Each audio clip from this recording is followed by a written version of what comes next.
ഇത് തിരൂർ ബസ് സ്റ്റാൻഡോ തെരുവോര കച്ചവട വ്യാപാര കേന്ദ്രമോ? സ്ത്രീകൾക്ക് നേരെയുള്ള ലൈംഗിക അതിക്രമങ്ങൾ പോലും ഇവിടെ നിത്യക്കാഴ്ചയാകുമ്പോൾ നഗരസഭ അധികാരികൾ ഇതിന് വളം വെച്ച് കൊടുക്കുകയാണോ? മഴ പെയ്താൽ പോലും കയറി നിൽക്കാൻ ഇടമില്ലാതെ ബസ് സ്റ്റാൻഡിലെ ഫുട്പാത്തുകൾ തെരുവോര കച്ചവടക്കാർ കയ്യേറി അധികാരം കാണിക്കുന്നു. ഇതെന്തൊരു ദുരിതം!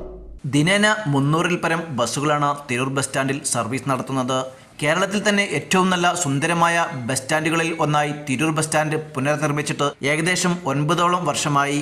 ഏറെ സൗകര്യമുള്ള ബസ് സ്റ്റാൻഡിലെ പുതിയ കെട്ടിടത്തിലെ ഫുട്പാത്തുകൾ മുഴുവൻ കയ്യേറി കച്ചവടം ചെയ്യുന്നത് തെരുവോര വ്യാപാരമാണ്. ഇത് കാരണം ബസ്സുകൾ യഥാവിധി ഇവിടെ പാർക്ക് ചെയ്യുവാൻ കഴിയാത്ത സാഹചര്യവുമാണ്. ബസ്സുകൾ പാർക്ക് ചെയ്യുന്നത് കെട്ടിടത്തിന് പുറത്തേക്ക് തള്ളിയാണ്. അതിലുപരി ഒരു മഴ പെയ്തു കഴിഞ്ഞാൽ കയറി നിൽക്കുവാൻ പോലും ഇടമില്ലാത്ത തരത്തിലാണ് തെരുവ് കച്ചവടക്കാർ ഇവിടെ കയ്യേറിയിരിക്കുന്നത്.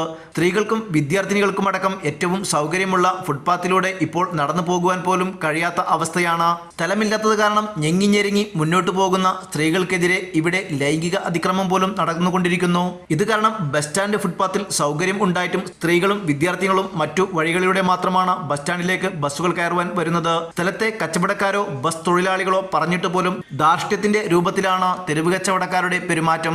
ഇത് കാരണമാണ് ബസ്സുകൾ സ്റ്റാൻഡിലേക്ക് പൂർണ്ണമായും കയറ്റി ഇടുവാൻ പോലും കഴിയാത്തത്. ഇതുകൊണ്ട് തന്നെ ബസ്സുകളുടെ പുറകുവശം ഡോർ തുറക്കുവാനോ അതിലൂടെ യാത്രക്കാർക്ക് കയറുവാനോ കഴിയാത്ത അവസ്ഥയുമാണ്.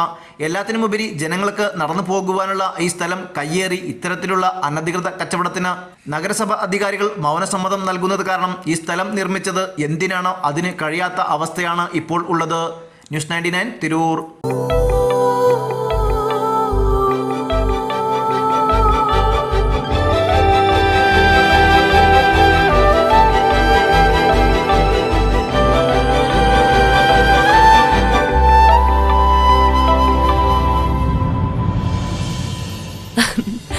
ഓരോ മുഹൂർത്തങ്ങൾക്കും അതിൻ്റെതായ സന്തോഷങ്ങളുണ്ട്. അതിൽ ചിലത് ഒരിക്കലും മറക്കാൻ പറ്റാത്തതും. Azad gold and diamonds, Thazhepalam, Tirur.